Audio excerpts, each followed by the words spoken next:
10 जुलाई को पूर्णिया के रुपौली सीट पर होने वाले उपचुनाव को लेकर जेडीयू ने जहां एक तरफ उम्मीदवार के नाम का ऐलान कर दिया है, तो दूसरी ओर चिराग पासवान के पार्टी के नेता ने भी इस्तीफा देकर निर्दलीय चुनावी मैदान में कूद गए हैं। सवाल बड़ा है कि कहीं चिराग पासवान 2020 की तरह 2024 में इस बार यानी नीतीश कुमार को डैमेज करना तो नहीं चाहते हैं। नमस्कार, द इंडिया टॉप देख रहे हैं, मैं हूं आपके साथ बिरजू सिंह।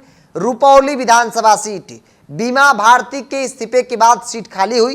बीमा भारती जेडीयू में थी, जेडीयू से 2020 में विधानसभा का चुनाव जीती थी और उसके बाद लोकसभा चुनाव लड़ने के लिए उन्होंने इस्तीफा दे दिया, आरजेडी ज्वाइन की और आरजेडी के टिकट पर पूर्णिया से लोकसभा का चुनाव लड़ी।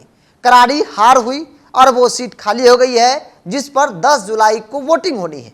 जेडीयू ने एक तरफ जहां अपने उम्मीदवार का नाम का ऐलान कर दिया है, जेडीयू की तरफ से यानी एनडीए की तरफ से कलाधर मंडल एनडीए के उम्मीदवार हैं, तो दूसरी ओर अब तक क्लियर नहीं हुआ है कि बीमा भारती चुनाव लड़ेंगी या फिर कोई दूसरा होगा। लेकिन इन सब चीजों के बीच शंकर सिंह 2020 में एलजेपी के टिकट पर चुनाव लड़े थे और वो इस बार भी ताल ठोक रहे हैं। शंकर सिंह ने चिराग पासवान को पत्र लिखा है और कहा कि मुझे उम्मीदवार नहीं बनाया गया।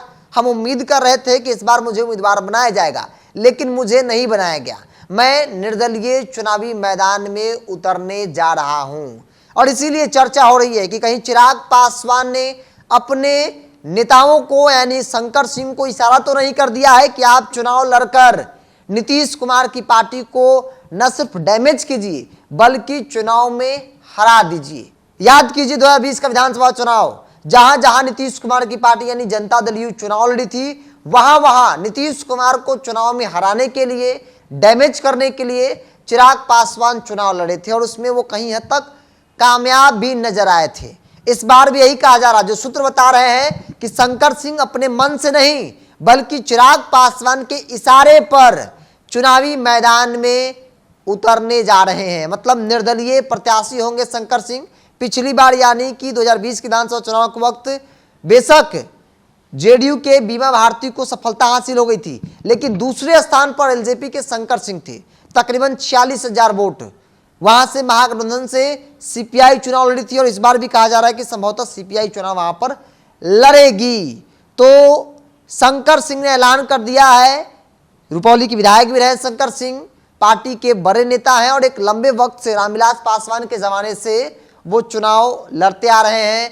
पार्टी में सक्रिय सदस्य के तौर पर देखा उनको जाते रहा है और ऐसे में इस बार भी उन्होंने ऐलान कर दिया है कि वो निर्दलीय चुनावी मैदान में उतरेंगे। और इसीलिए सवाल बड़ा है, क्योंकि इस वक्त में चिराग पासवान एनडीए का हिस्सा है, केंद्र में मंत्री हैं, राजनीतिक तौर पर नीतीश कुमार और चिराग पासवान के बीच में सामने से सब कुछ ठीक दिखता है, लेकिन अगर आप अंदर की बात जानेंगे तो आप भी कहेंगे कि सब कुछ ठीक नहीं है। नीतीश कुमार ने पहले ही कहा था कि जिसने मुझे 3 नंबर की पार्टी बनाई है वो दर्द को हम कभी नहीं भूलेंगे। नीतीश कुमार की पार्टी अगर ताना सहती है, सुनती है, तो चिराग पासवान के कारण, और चिराग पासवान भी किसी भी हाल में नीतीश कुमार के सामने सरेंडर बोलना नहीं चाहते हैं। और यही बड़ी वजह है जो कहा जा रहा है कि चिराग पासवान के इशारे पर शंकर सिंह पहले पार्टी से इस्तीफा देते हैं, बड़ी शालीनता से पत्र लिखते हैं और ये कहते हैं कि हम जो है वो अब चुनाव रुपौली से निर्दलीय लड़ेंगे।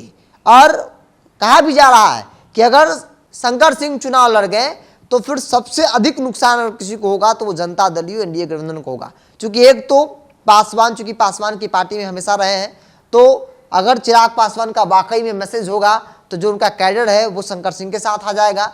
दूसरी जो बड़ी बात है कि वो राजपूत समाज से आते हैं, तो ऐसे में राजपूत वोट बैंक पे भी सुनवाई कर लेंगे और यही बड़ी वजह कहा जा रहा है कि शंकर सिंह का निर्दलीय रुपौली से चुनावी मैदान में उतरना एनडीए के लिए, जेडीयू के लिए एक बड़ा संकट बन सकता है। बहरहाल देखने वाली बात होगी कि क्या कुछ तस्वीरें निकलती हैं, चिराग का बयान क्या होता है, चिराग पासवान का रिएक्शन क्या होता है, क्या चिराग उस एग्रेशन के साथ वहां प्रचार प्रसार करेंगे जैसे वो भाजपा के लिए करते आए हैं। आप अपनी राय को कमेंट बॉक्स में रखिए। अगर आप मेरे चैनल को यूट्यूब पर देख रहे हैं तो सब्सक्राइब कर लीजिए, फेसबुक पर देख रहे हैं तो पेज को लाइक और फॉलो कर लीजिए।